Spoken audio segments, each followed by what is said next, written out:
Hey, welcome. You ever really stop and think about the power you're using every time you speak? So often, we treat our words like they're weightless, like they just disappear into thin air. But today, we're going to dig into a different idea that every single word we use has real weight and carries a pretty profound responsibility. So let's just start right there. Let me ask you directly. Do your words have weight? When you say something, does it land with substance? Does it mean something? Or does it kind of just float away? Let's just hold on to that thought for a minute as we unpack this together. This question right here really gets to the heart of what our source material is exploring. It's this idea that maybe, just maybe, we've forgotten something fundamental. That our language isn't just a simple tool for getting a point across, but that it's something powerful, almost secret, that's actively shaping the world we live in. So, how did we get here? Well, let's start with what our source calls our modern mistake. It's this collective habit we have of using words carelessly and the surprisingly high cost we end up paying for it, not just in our relationships, but with ourselves. So, what exactly is careless speech? Well, it's more than just telling a little white lie. It's a habit. It's when we're speaking on autopilot, not even thinking about the truth or the impact or the integrity of what we're actually saying. It's the moment our words become cheap. And this habit, man, it shows up in so many ways. You've got the obvious ones, of course, like outright lies. But then you have all these subtler forms, right? That casual exaggeration we all do.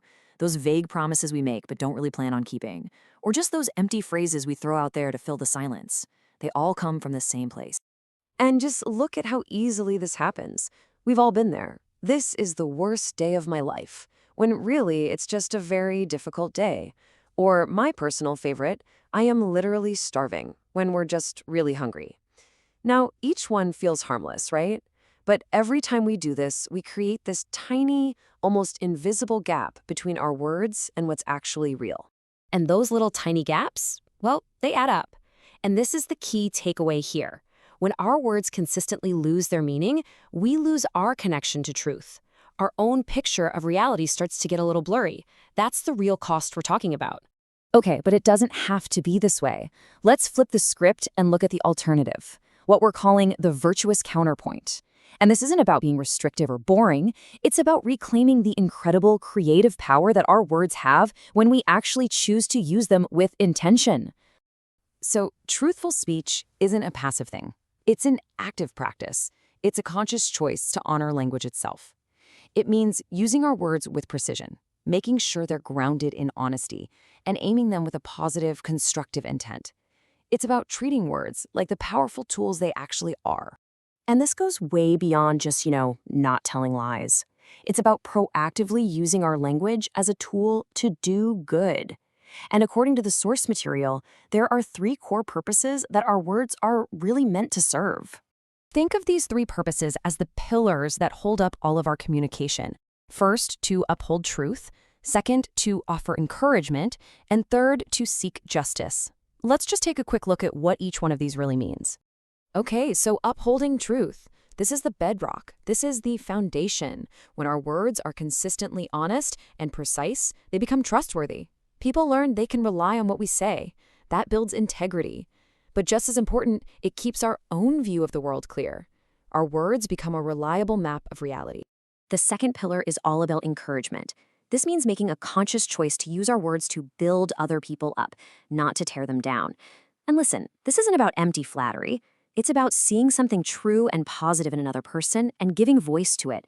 It's choosing words that validate, that inspire, words that act as a real force for support and growth. And the third pillar, this one zooms out to the societal level, seeking justice. When we speak with precision and with honesty, our words can act like a spotlight. They can cut through confusion, they can defend someone who's misunderstood, or they can simply state a clear fact in a really heated moment. We can actually use language as a powerful tool for fairness in a very complex world. So, as we wrap this up, let's bring it all back to a final personal thought. Because this isn't just some abstract idea, right? It's a daily choice about how we're going to use this incredible tool that we all have. When you really boil it all down, the choice is pretty simple. Are we going to use words that are careless, words that are empty and imprecise and thoughtless?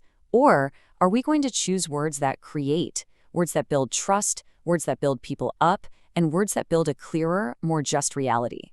So the final question isn't for me to answer. It's for you to carry with you. Every single time you speak, you are contributing something to the world around you. So the only question left is this: what kind of world will you speak into existence?